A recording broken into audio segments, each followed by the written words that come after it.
That's it, friend? Yes. Murder on call with the fight now. 20 years and it seems like a lifetime. I've been hanging every day from a lifeline. Why these fucking tell dinner every night time?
Mahasiswa Universitas Bina Bangsa dari jurusan manajemen. Kami akan mengajak kalian untuk berkunjung ke wisata yang ada di Banten. Salah satunya itu wisata Benteng Spelwi. Kalau mau tahu kelanjutannya, yuk ikutin kita terus.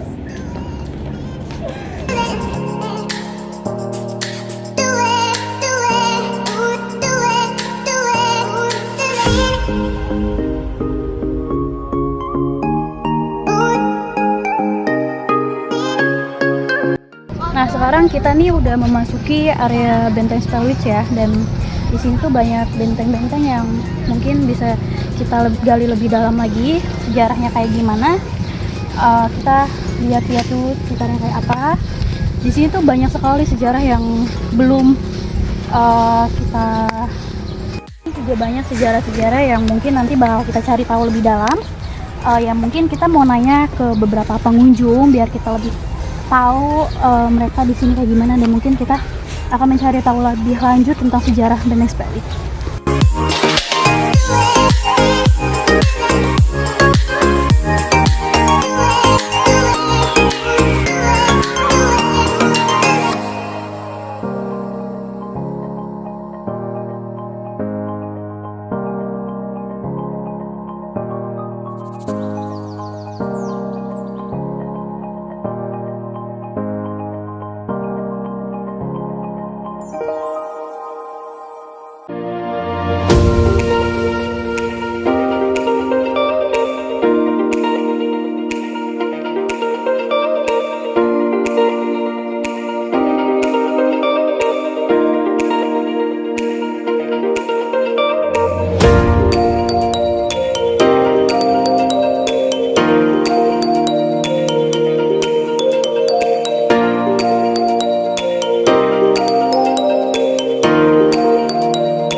Nah iya, kamu tahu nggak sih sejarah Benteng Spelwi itu apa?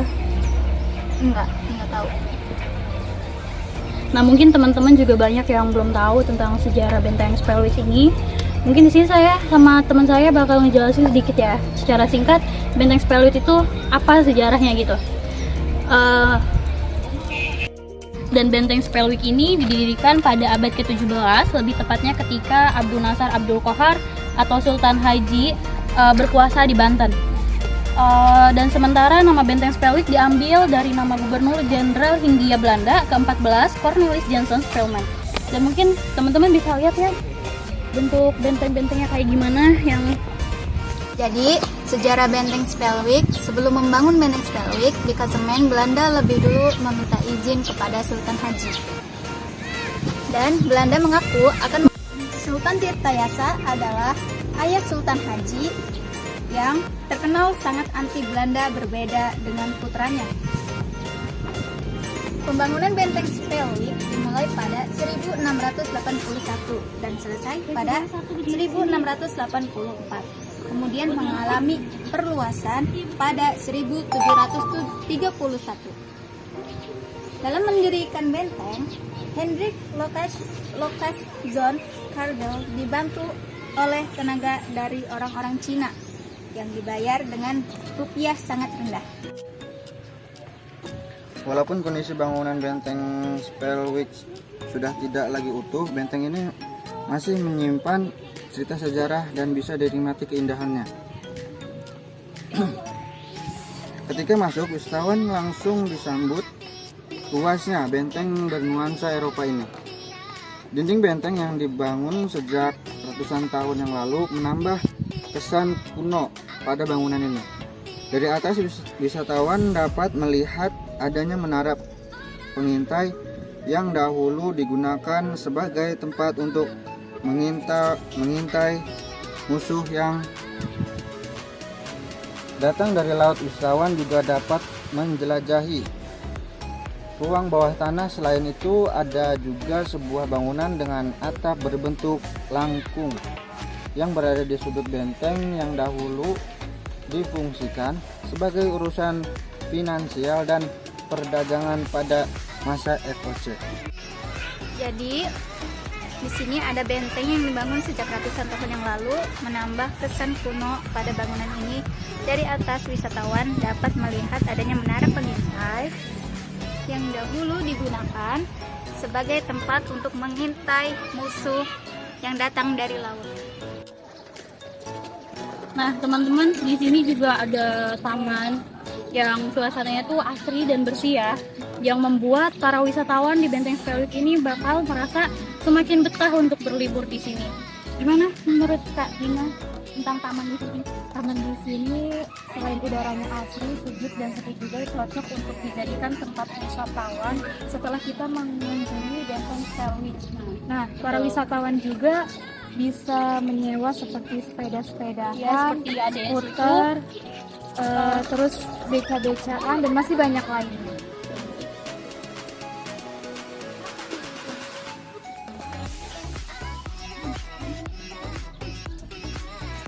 Di sini juga kebetulan cuacanya walaupun panas, tapi karena tamannya itu bersih ya, jadi kayak berasa adem gitu nggak sih Kak? Kita tuh betah gitu di sini buat berlama-lama menghabiskan waktu liburan di Taman Benteng Spellwith ini.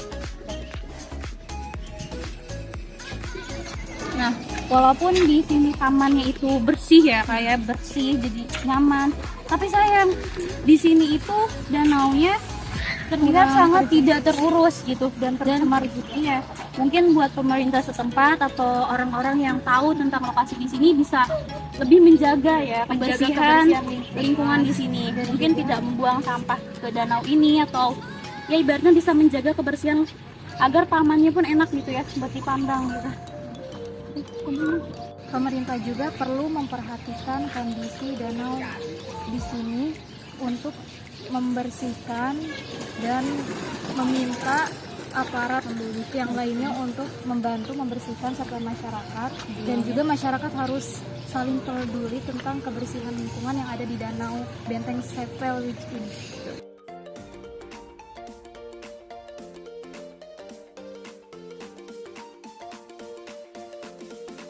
Di area luar Benteng Spellwith, wisatawan bisa melihat makam-makam Belanda yang disebut dengan Kerkhof. Makam-makam tersebut terbuat dari batu. Beberapa makam masih utuh, adapun sebagian yang sudah tidak utuh di bagian atasnya. Jika dilihat dari jenisnya, terdapat dua jenis makam di tersebut ini. Jenis makam pertama berupa makam dengan batu tinggi yang di atasnya terdapat bentuk persegi dengan profil di bagian atasnya. Jenis kedua adalah makam berbentuk persegi sederhana di mana identitas yang dimakamkan ditulis pada permukaan atas batu. Teman-teman lihat ya, kalau ini tuh ada salah satu benteng yang berada di Benteng Spellwick. Mungkin teman-teman mau lihat apa sih yang di dalam benteng ini? Ada apa?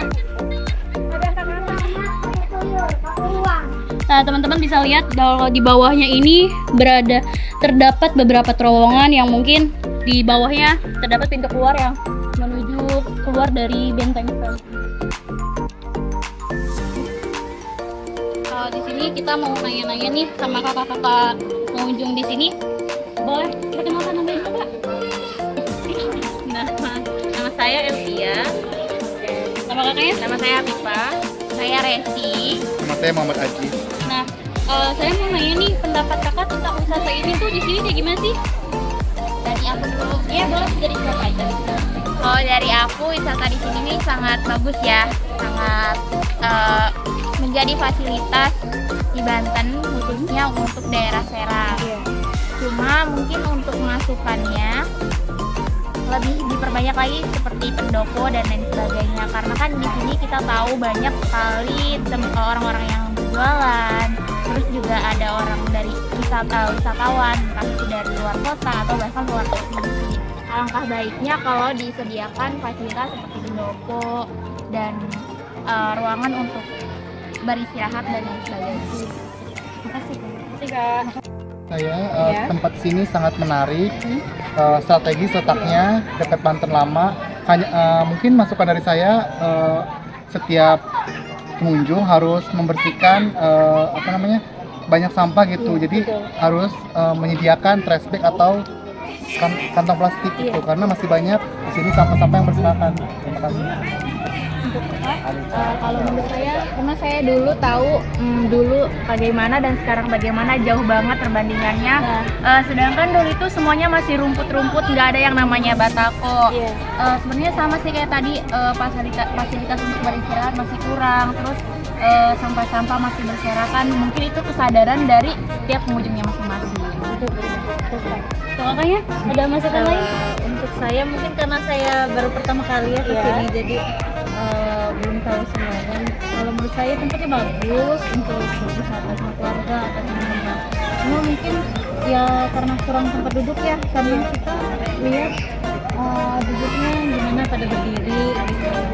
Terus mungkin tempat duduk Lebih terbanyak lagi mungkin tempat-tempat untuk istirahat para wisatawan ya Kak ya. dan jauh ya. Iya, pasti kan pengen nyampe sini kita pengen langsung duduk-duduk tuh kan ya, pengen istirahat gitu. Gak mungkin kita nyampe sini jauh-jauh cuma berdiri keliling. Mungkin masukan untuk pemerintah setempat hanya itu. Kayak ada lagi untuk pemerintah setempat yang mungkin kan di sini pastinya yang menangani bukan hanya para yang kerja di sini atau wisatawan yang harus bertanggung jawab, mungkin ada pemerintah yang turun tangan juga. Karena ini termasuk ke pengurus pemerintah juga nggak sih? Iya, kalau untuk saran ke pemerintahan paling untuk kebijakannya aja sih. Karena kan suatu kebijakan itu harus dilaksanakan ya pasti. Sebagai pemerintah yang menyusun atau menata baik buruknya fasilitas, tempat, terus kegunaan dan lain sebagainya itu tergantung pemerintah. Kalau pemerintahnya menata dengan baik, otomatis masyarakatnya atau warganya pun mengikuti kebijakan atau peraturan tersebut. Makasih ya Kak ya atas bantuannya. Semangat ya. Iya, makasih Kak. Sukses terus. Nah, jadi itu tuh masukan dari beberapa pengunjung wisatawan yang mungkin bisa pemerintah setempat yang menanggapi lah ya, karena di sini pun sebenarnya membetul kurang sekali untuk tempat istirahat bagi para wisatawan dan mungkin harus lebih Nah, sekarang kita mau nanya nih sama pedagang-pedagang yang ada di sini tentang peluang usaha mereka dan mungkin penghasilan mereka ya. Jadi yuk kita langsung tanya aja. Oke, Pak. Ibu, kita boleh nanya tentang peluang usaha ibu di sini. Ibu di sini tuh menurut ibu kalau ibu buka usaha di sini tuh gimana sih, Bu? Kayak mungkin dari penghasilan atau pendapatan ibu sehari-hari yang mungkin dulunya tempat ini tidak seramai sekarang. Menurut ibu gimana? Ya, alhamdulillah aja kan karena ada wisata kayak gini, jadi warga di sini kan ya bisa cari penghasilan yang lain gitu ya. Itu aja. Jadi lumayan menguntungkan ya, Bu ya, bagi orang-orang yang membuka usaha di sini. Mungkin ada masukan lain, Bu, mungkin harus disediakan ya tempat-tempat kayak ruko-ruko kecil buat pedagang-pedagang yang mau menyewa atau ada lain dari untuk pemerintah setempat. Ya mungkin ya sih ya kan, kalau kadang kalau siang kita ya panas ya, kalau nggak ada kayak gini kan gitu ya, matahari ya seharusnya seperti itu yang pemerintah sendiri. Ya, makasih Bu ya atas waktunya. Nah, mungkin untuk pemerintah setempat juga bisa mendengar lah ya dari pedagang di sini yang mungkin membutuhkan ruko-ruko kecil untuk mereka berjualan di sini agar tempat yang lebih adem, lebih layak lagi lah. Mungkin kalau kayak gini kan para pedagang mungkin ada yang kepanasan atau kehujanan. Kemudian kalau pemerintah menyiapkan tempat seperti ruko-ruko kecil di sini akan lebih menguntungkan ya bagi wisata yang bakal berkunjung ke Benteng Spellwitz ini. Nah, buat teman-teman yang mungkin masih bingung mau berlibur kemana, teman-teman boleh nih mengunjungi tempat wisata Benteng Spellwitz yang berlokasi di Kampung Pamarican, Kelurahan Banten, Kecamatan Kasemen, Kota Serang. Nah, betul teman-teman, kalian juga hanya perlu mengeluarkan sebesar Rp5.000 saja untuk memasuki area wisata Benteng Spellwitz ini. Nah, benar banget teman-teman apa yang dibilang Kak Dina dan Kak Nufus. Kalau berkunjung ke tempat ini tidak perlu mengeluarkan biaya yang besar. Kalian juga bisa loh menyewa kendaraan yang telah disediakan oleh penyewa di sini untuk mengelilingi area Benteng Spellwitz. Nah guys, cukup sekian kunjungan kami di tempat wisata Benteng Spellwitz. Mungkin untuk lebih jelasnya kalian bisa langsung mengunjungi tempat tersebut agar kalian bisa menikmati keindahan tempat di sana. Bye bye. Bye.